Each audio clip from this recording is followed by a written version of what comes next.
Alvin, speaking as an old brain scientist, had my hands in physical brains, human brains, animal brains, and have wrestled with the question of the nature of human beings my whole life. What, from your philosophical and theological point of view, can you say about the nature of the person? Right. Well, I guess I take a sort of old-fashioned view on this. I mean, I know it's all the rage nowadays to be a materialist, to think that human beings are material objects, maybe their bodies, maybe their brains, maybe the left half of their brains, maybe something inside their brains. But I don't believe that for a minute. I don't think that's right. And it seems to me there's several different lines of thought that lead to the idea that that's not right. Here's one. If I were a material object, it seems to me I would have to be my body, or maybe my brain, something like that, or some part of it. I wouldn't be some material object off there, say, 100 miles away from here or something like that. That's what I would have to be if I were a material object.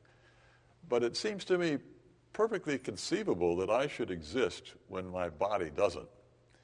So suppose we name my body B. Let's call my body B just for the moment.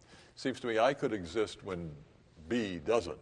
So, for example, you know, there is this story by Franz Kafka, Metamorphosis, in which this fellow, forgot his name now, winds up one morning, he wakes up and he's in the body of a beetle. Yeah. He's now got a beetle body for a body.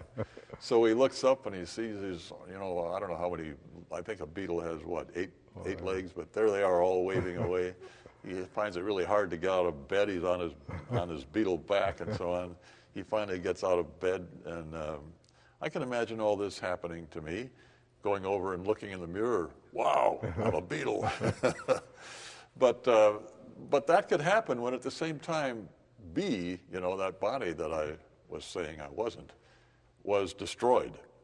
So now here I exist, but B doesn't.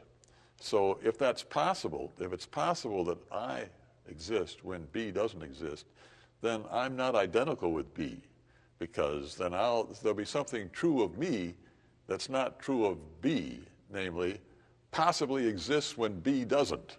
That's true of me, but it's not true of B. Let me see if I get this. You're not saying that A really exists independently of B.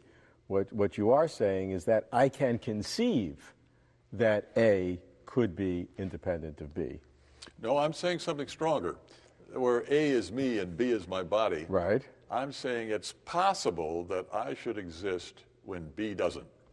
And my evidence, my reason for thinking that it's possible is in part that I can easily imagine it. I can imagine my waking up in a beetle body. My other body, I find out, the one I had, that was destroyed. Right. So if that's the case, then there's something that's true of me that isn't true of B.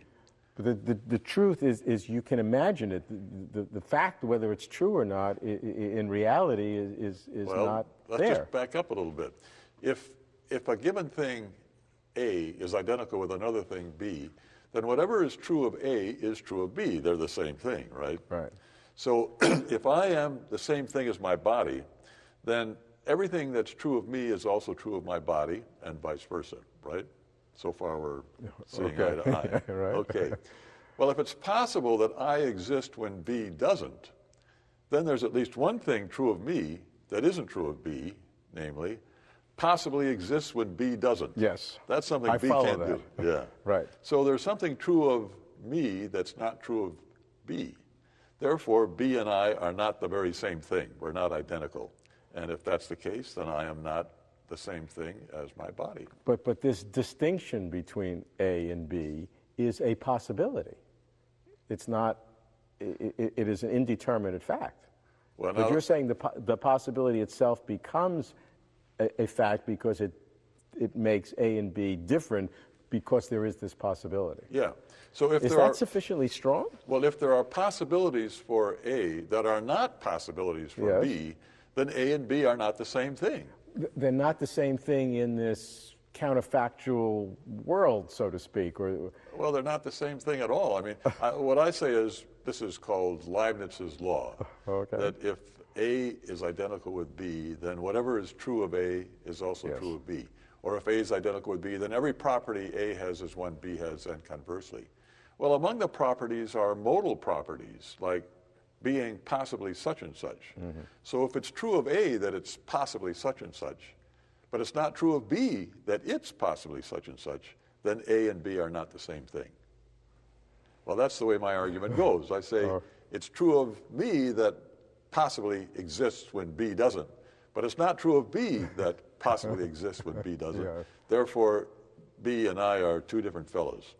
I mean, I am not the same thing as my body. How strong do you think that argument is? I think it's terrifically strong. I mean, it seems to me it's, if it's really true that it's possible that I exist when B doesn't, from that it just follows, I would say, as the night the day, that B and I are not the same thing.